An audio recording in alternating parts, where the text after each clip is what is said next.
Hello guys! Hello Libra! Welcome Libra! Alamin natin kung anong messages, vibration, gabay, energy para sa lahat ng Libra friends na nanonood sa ngayon. Okay? Kung bago ka sa channel ko, please like and share, subscribe, and press the notification bell button para ikaw ang unang makapanood sa ating mga videos. Okay, Libra. Alamin natin kung ano yung mensahe na gustong iparating sa'yo ng baraha. Okay, meron ka ditong 4 cards. Wow! Nako, catch your breath daw. Okay? Kasi parang sinasabi ng baraha sa'yo dito na isang pangyayari, isang decision making ang posibleng kailangan mong gawin sa linggong ito. Okay? Kailangan mong pag-isipang mabuti or kailangan mong lakasan ang loob mo. Parang ganun. Lakasan ang loob mo sa kung ano man ito na desisyon na gagawin mo. Trust yourself. Trust your own understanding. Okay? So, wag kang panghinaan ng loob. Wag mong isipin na mali ka or may mali sa'yo. Okay?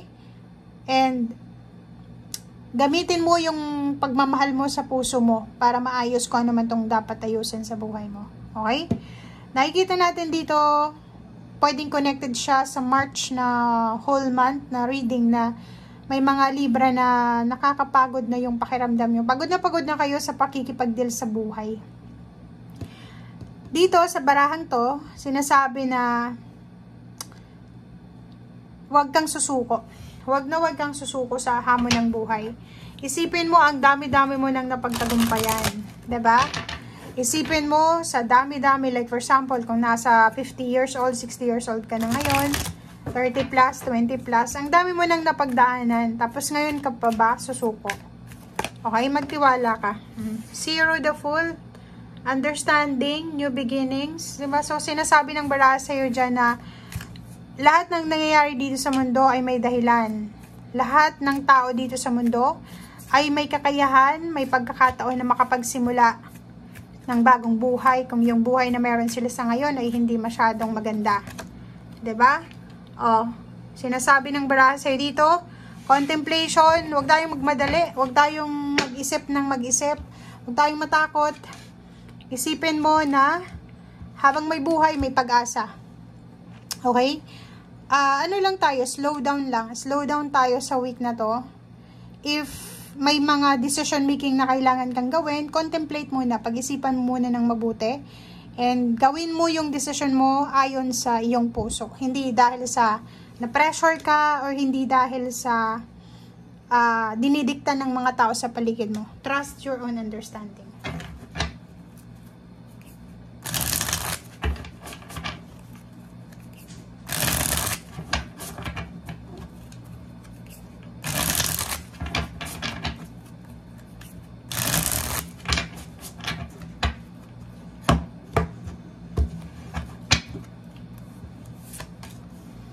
Okay. Kunin muna natin lahat ng cards. Libra. Okay, Libra. Kung makikita mo dito, sinasabi ng baraha mo sa'yo na ang kailangan mo sa ngayon is yun na nga, peace of mind, understanding, contemplation. Hanapin natin kung saan tayo makakakuha ng liwanag, ng sagot. Kasi parang confused ka, Libra. Sa usaping pera, ang nakikita ko sa'yo dito, ang linggong ito ay sobrang namumroblema ka, busy ka sa paghahanap ng pera. 'Di ba? Naghahanap ka ng pera, gusto mong mangutang, gusto mong magbenta ng kung ano-ano. Kasi naghihintay ka eh. Pwedeng naghihintay ka ng sweldo mo pero hindi dumating yung sweldo mo. Siguro, dumating yung sweldo mo, pinambayad mo lang. So, nakikita natin dito na yung focus mo talaga sa ngayon is yung pera. Focus mo sa linggong ito is makakuha ka ng salapi. Kasi pwedeng ang dami-dami mong obligasyon sa buhay. Pwedeng may pinag-aaral ka or pwedeng may asawa ka na walang trabaho or pwedeng nakikita natin dito na ikaw yung breadwinner or ikaw yung pag-asa ng pamilya. Okay? May iba din ditong Libra na posibleng may good news. May good news na parating tungkol sa kanilang wishes, dreams, goals, or kano pa man. And masaya sila, tahimik lang sila. Pero meron ditong Libra na sobrang stress. Stress, hindi makatulog sa gabi, tumataas na yung presyon. O, tingnan mo. Eto yun, o. 'Di ba? Mag-comment ka kasi dalawang klase ng Libra. May Libra na hindi makatulog sa gabi, may Librang sobrang saya. Dito sa hindi makatulog sa gabi, stress na may depression na siya. Tapos parang gusto niya na lang tumakas, 'di ba? Gusto niyang takasan yung nangyayari sa buhay niya. Gusto niyang tumakas sa nangyayari sa ngayon. And yung ibang ito na Libra is parang gusto niyang lumipat ng bahay, umalis, parang gusto niyang magtago. Like for example, kung may naghahanap sa kanyang like kung nangutang siya, parang gusto niyang takasan yung mga naniningil sa kanya, or parang sa social media ito, parang gusto niyang i-turn off, i-deactivate yung kanyang messenger para makatakas sa mga tao. Kasi ang daming nagtatanong, ang daming mga issues na parang dinadala sa kanya. And eto naman, sa masayang Libra, may relationship na parating. Pwedeng may mga past relationship dito na pwedeng bumalik.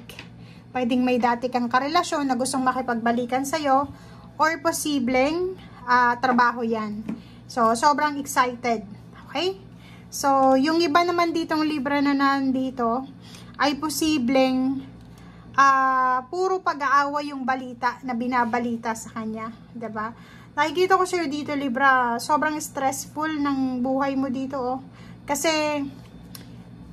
lahat na lang ng balita na natatanggap mo is nag-away si ganyan, yung asawa mo, yung anak mo, yung biyanan mo, yung magulang mo, yung kapitbahay mo. Di ba yung lahat na lang na pagkagising mo sa umaga, puro na lang ganon. Pag-aaway dahil sa pera, pag-aaway dahil sa sasakyan, or pag-aaway tapos may nauwi sa pinalayas, mayroong ditong pwedeng nalaman mo yung anak mo lumayas, or pwedeng pinalayas ng asawa mo, or pwedeng naghiwala yung mag-asawa, parang ganun. So ang dami-daming mga stressful na balita, mga pag-aaway, competition, misunderstanding na nababalitaan ka, na siya yung nagiging dahilan kung bakit hindi ka makatulog sa gabi. Na-stress ka eh. Okay, so yan guys ang sinasabi ng baraha. Paki-comment sa comment section if you are resonated. Pero may new beginnings dito na sinasabi na may magbabago pa naman. Okay, hindi pa naman ito yung final destination. Kahit sabihin mong malungkot ka sa ngayon, stress ka, may depression ka, hindi yan yung endings. Okay, thank you guys. Bye!